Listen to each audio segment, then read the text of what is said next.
Hello and welcome to Leah Talks podcast. So today I am joined by Kate. So Kate, can you just introduce yourself and let us know who you are and what you do?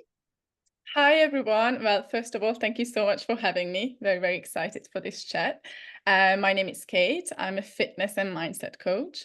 My background, well, I actually graduated with a BSc in sports coaching, fitness and rehabilitation. So it's a little bit of everything and anything that's fitness and wellness related. But I also really love the mindset element of it because I think a lot of the times, and what I've seen with clients and people in general, is that there's a lot of mindset blocks and there's a lot around mindset that stops them from actually achieving like a healthy lifestyle and keeping up with those like physical healthy habits. So I do add a lot of mindset element to my work as well.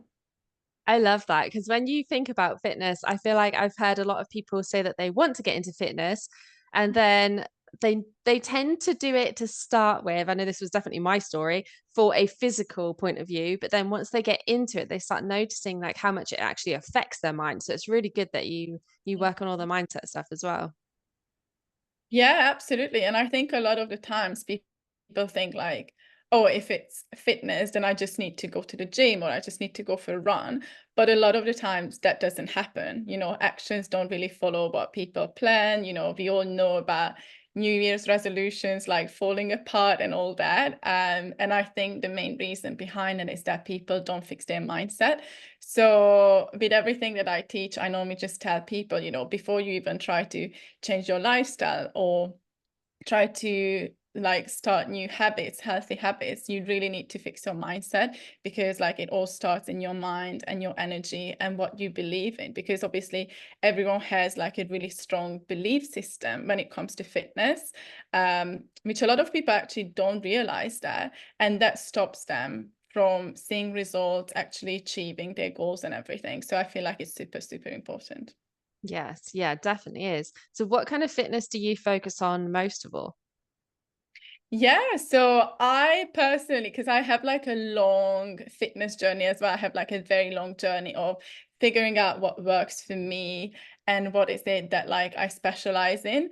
But the thing is, when it comes to clients, that's not something that I push on them because I think that's unfortunately something that I see a lot of the times. You see influencers, you see like social media people selling products and selling programs based on what worked for them.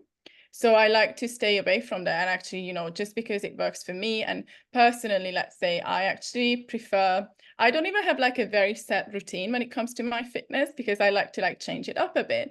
And one thing that I always go back to is dancing. Like for me, there's just like, it's just so next level because it helps with like my mental health and my emotional health and everything. So for me, that's super, super important. Um, but I normally do like home-based workouts. I feel like that's like what I'm most familiar with, and that's what I teach to most of my clients. But obviously, like if someone wants to go to the gym and that's a like happy place, then obviously that's something that I'm gonna support them with.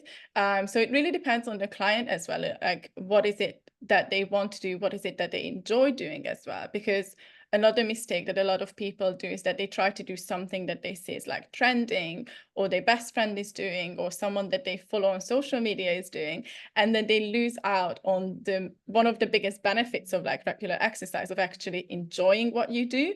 So instead of like pushing one agenda on someone and say like, everyone should be doing squats or everyone should be doing like HIIT training, I try to go with the flow and see like what works for the client and what is it that makes healthy living enjoyable to them. This is so true. You see so many people, don't you, like going for one thing and then within a couple of weeks it's on to the new next thing and then the next thing. And I guess Mm. that really struggles with being consistent then as well. I know I used to do that when I was getting into my fitness journey. I would like focus on Pilates and then I'd get bored of that and then move on to something else. And then I never really saw like proper results because it was always going from one thing to another thing that was working completely different parts of the body, I guess. So how did you get into fitness, or have you always been quite like into your body and health? Yeah, I would say like ever since I was little, because I grew up in a big family in the countryside. We had like a massive garden. So like normally I would just like be outside. just like running around, playing football. Like I think I've always been like very active as a child. But I think my real journey began in my teenage years when I come across like, the toxic diet culture. And I think a lot of women especially can relate to that. Like being a teenager towards like the ends of like the 2000s, like, skinny was always like the healthy, which we know is wrong. But that was kind of like the mentality that I grew up like seeing, like so many people were trying to go on diets. And it's really funny as well, like women were only encouraged to do cardio. Strength training was basically like nowhere to be seen when I was little. So like, yeah, women were not advised to go near weights because apparently then you're going to look like a man, which again is wrong. So it's really started when I was in my teenage years. And at first, I didn't even know like where to start. So unfortunately, like I went with all the magazines and the diets and everything. So unfortunately, like it really sucked me in. And I saw myself never being enough, or like never being able to hit the goals that like, the media or like magazines set for me. So I struggled for many years with exercise and diet because they always felt like pressure to me. And I always felt like I had to get better and better, or like skinnier. That was really like in my mind that I had to be skinny in order to be healthy. So there were like a lot of toxic behaviors, unfortunately, that I picked up on. But one thing that was really positive is, and this is why dancing is really important for me, I got into, actually originally I started doing belly dancing because very randomly that was something that we did at school, because it was like girls only when it came to like my PE classes. And some of the girls like really liked the regular sports, like we played a lot of like basketball or volleyball. And I didn't necessarily enjoy those.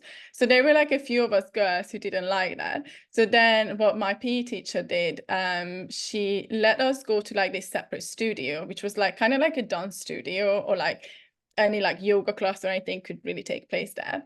And she allowed us to like bring in like any, well, at the time it was like DVDs. It's so funny that we had to bring in like every week, and like whatever you had at home. And like one of the girls had like this belly dancing videos. It was literally like these two girls. They're actually quite famous. I can't remember their names right now, but I'm pretty sure they even performed at like the Oscars or something. Wow. And they were teaching. I actually found them recently on YouTube, and I was like, oh my God, this is so funny. This is what I was like learning when I was like 16. So anyway, so this girl had these like DVDs of these two girls like teaching belly dancing, and I loved it so much. Like I just felt like it was such a beautiful expression of like movement and just feminine energy. But at the same time, like it was hard work. Like I don't think people realize how hard work like belly dancing is. So I really got into that. And then I did like a lot of Zumba, I did like salsa. So I tried like, I even did like Russian ballet at some point. So as I said to you earlier, I'm really into like fitness and like trying different like sports or like forms of movement. I'm always open to like trying new stuff.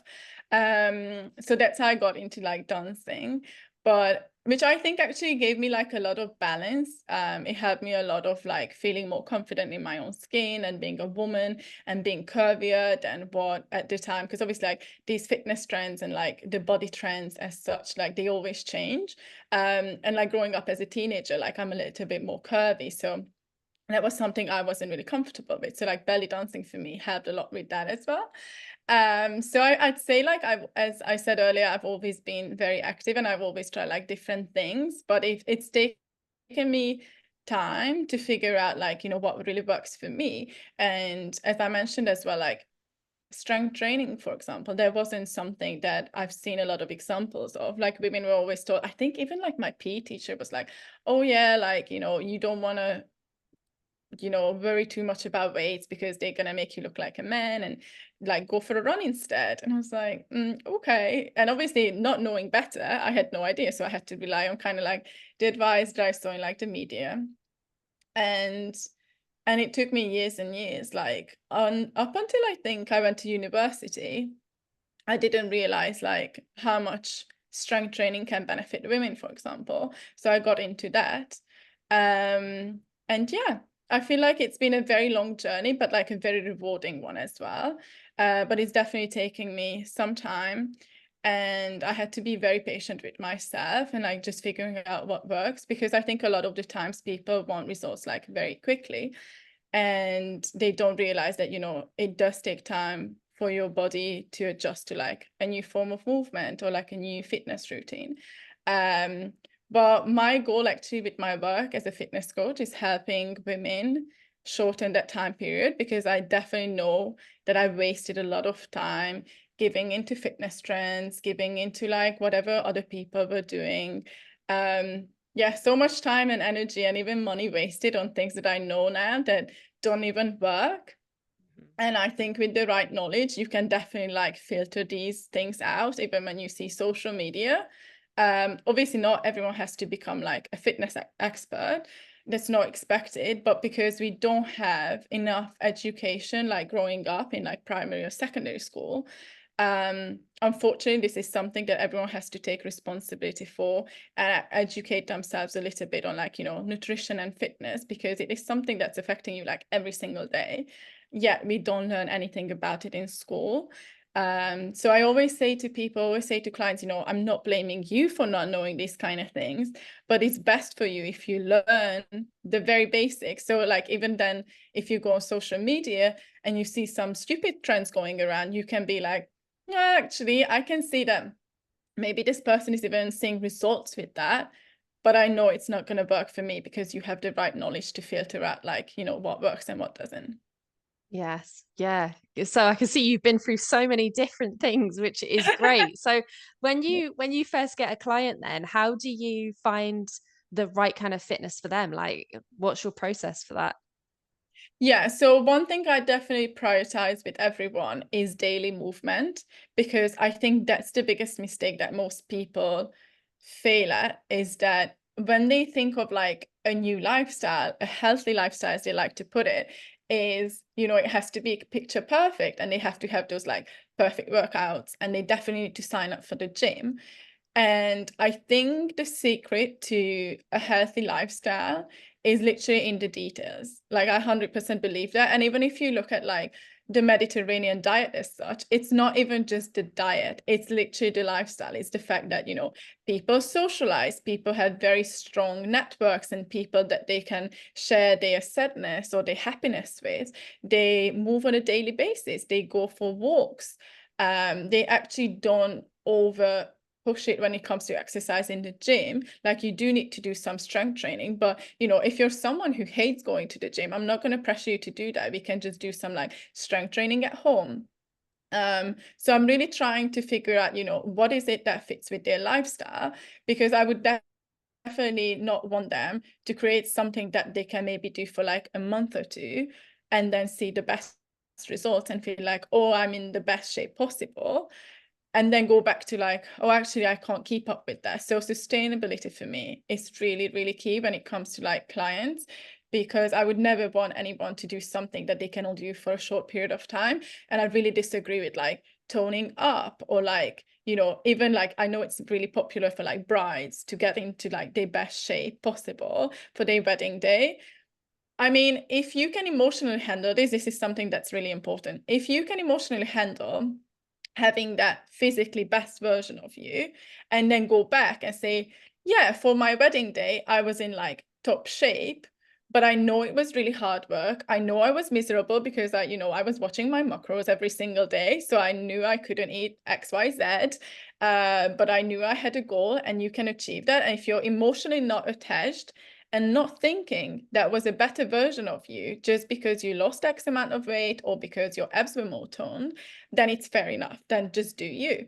But if you emotionally cannot detach from putting that version of you on a pedestal, then I say it's a no-no, because then it's not sustainable and you're giving too much power to the version of you that physically was in a best shape. That doesn't necessarily even mean that your in overall was in the best wellness space possible, because then you could be mentally like not in your, living your best days, emotionally not very stable or not very happy. So there's a lot of things that you have to put into consideration. And when I even help clients with like figuring out what works for them, I never forget about emotional and mental health, because that's another mistake that a lot of people do. They only focus on the physical elements of it.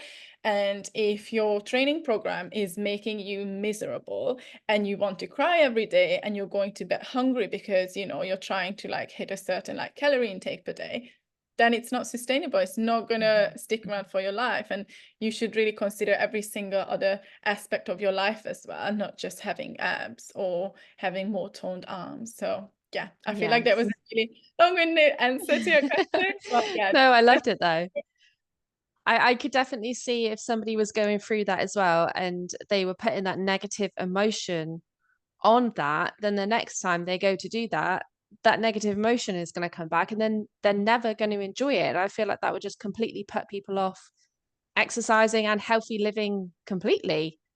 yeah, yeah, that's like the biggest thing as well. Like people always think healthy living means that they're gonna have like, you know, really amazing toned bodies for the rest of their life. But you know, seasons happen as well. Like, you know, for a woman as well, like let's say they decide to have a baby, there's going to be like different priorities in life. And like, you know, you're never going to have like tone depths for the rest of your life unless you were born with that particular body type and you have like really low body fat percentage.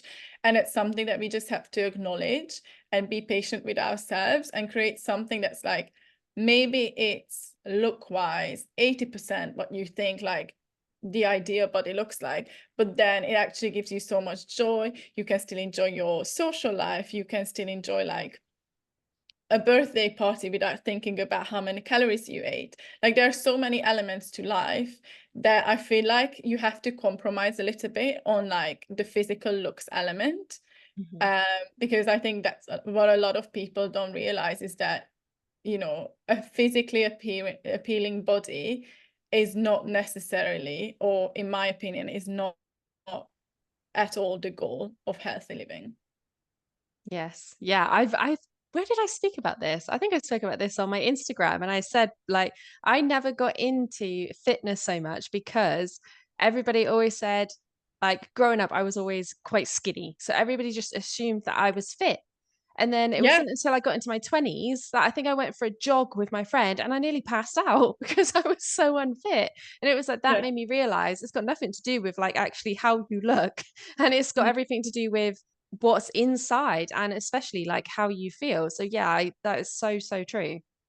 Yeah, absolutely. Like I think a lot of the times if you're skinny enough in like people's belief system, then you're healthy as well and you're like fine.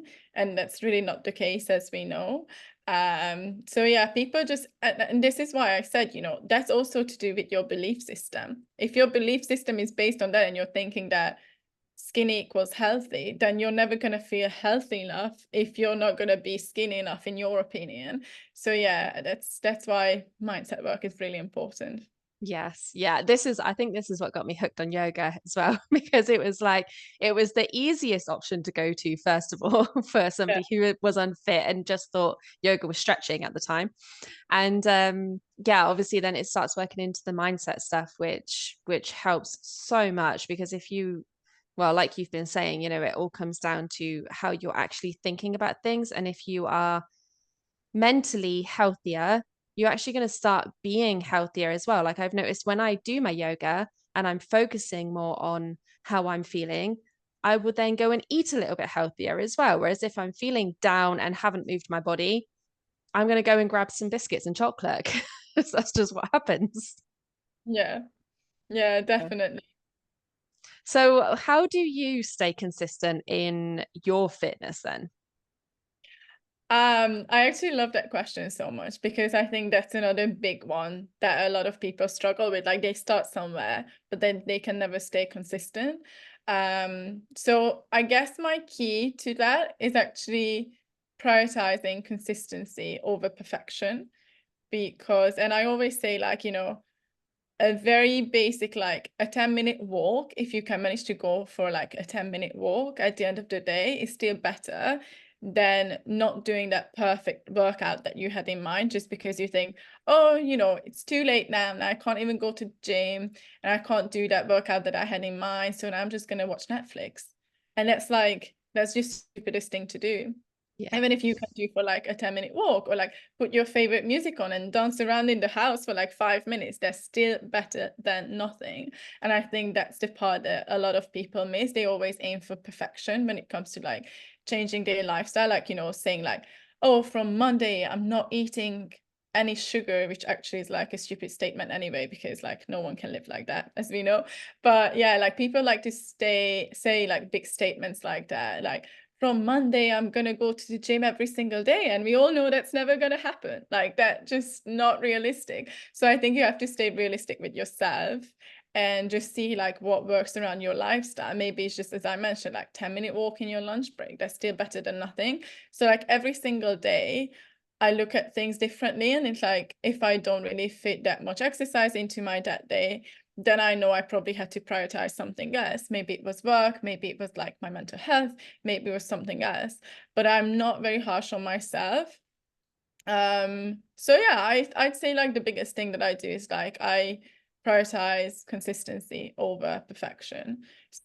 So I just try to do something every single day. And, you know, there are some days when you can only do things for like your mental and emotional health. And then maybe physical health is not going to be like your main priority in that day.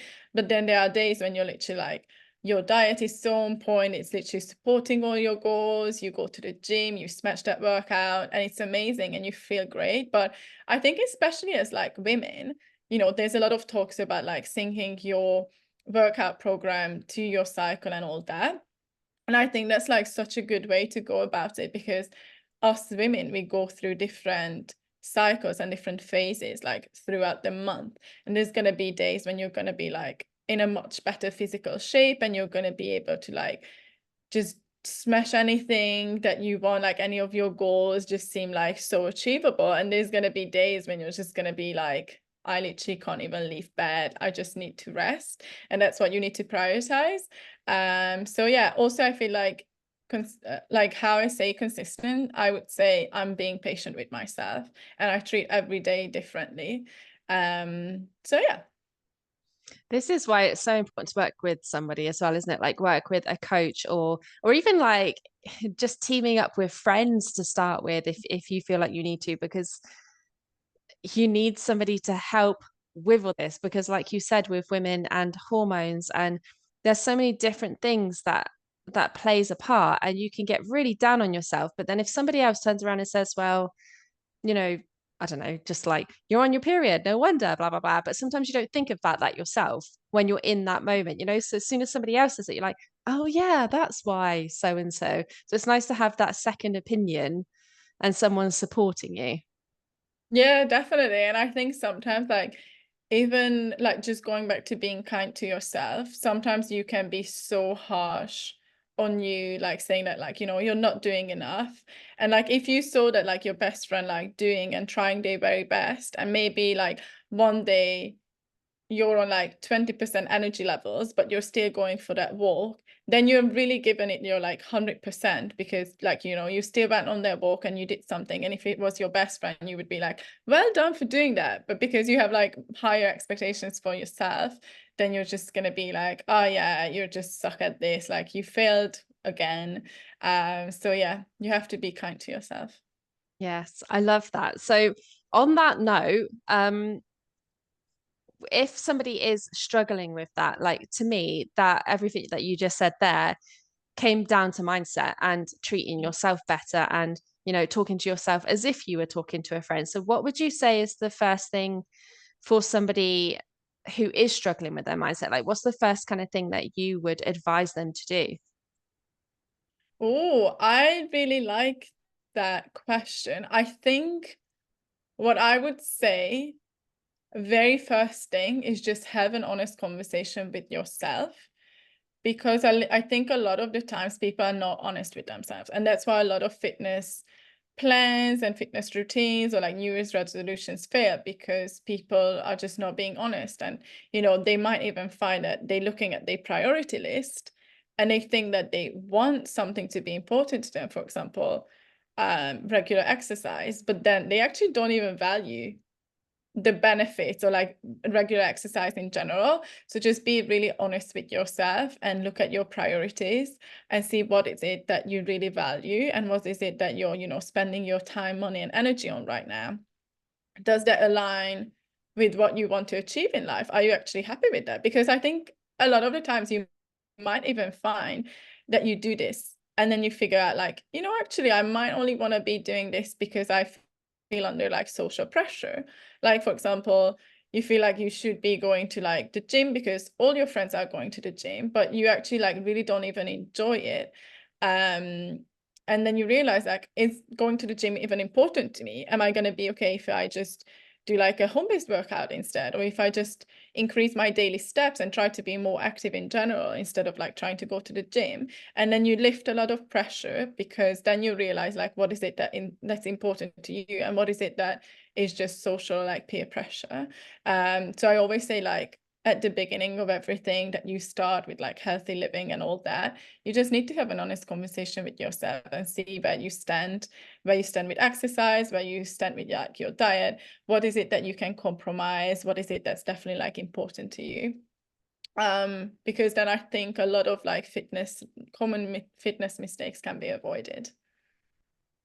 Yes, yeah. And I feel like it should be a really top priority, like your health. This is the one and only chance that you get with your health. And you know, I mean, we're going to speak about this on your podcast, but me, when I had my daughter, you know, I would be exhausted from looking after her, but I would just sit and watch Netflix when really, you know, there was no excuse. I could have just put her down and got up and done a workout, but my priority at the time just wasn't there. I just wasn't thinking about me and my health at the time. So yeah, I guess it's getting your health a higher priority, which hopefully for people who are listening to this, that is a priority, and that is why you are listening. So I love what we've spoken about today and getting all these different ways of adding fitness in. It just makes it seem so much easier to actually get started as well. And like you said, just you know, going out for a walk or dancing around your kitchen or any other kind of movement that you can fit in. So for anybody listening, if anybody wants to work with you, how can they find you? Yeah, so I'm on Instagram. It's at I am Kate Dovak. And that's like, to be fair, that's the main platform that I hang out on. I'm also on LinkedIn as well. And I have the podcast as well, which we're going to record in a second with you. You're my guest as well, which I'm really excited about. It's called All Things Women Share. And that's a little bit different from my main fitness account on Instagram, because that's more like just a platform for women to share their experience with like health and well-being.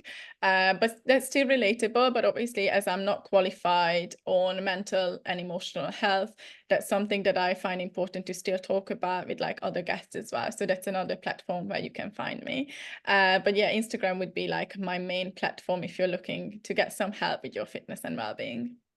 Amazing. So if anybody has absolutely loved what we've spoken about today, then go and follow Kate. And thank you so much for joining me today. Thank you so much for having me. Thank you.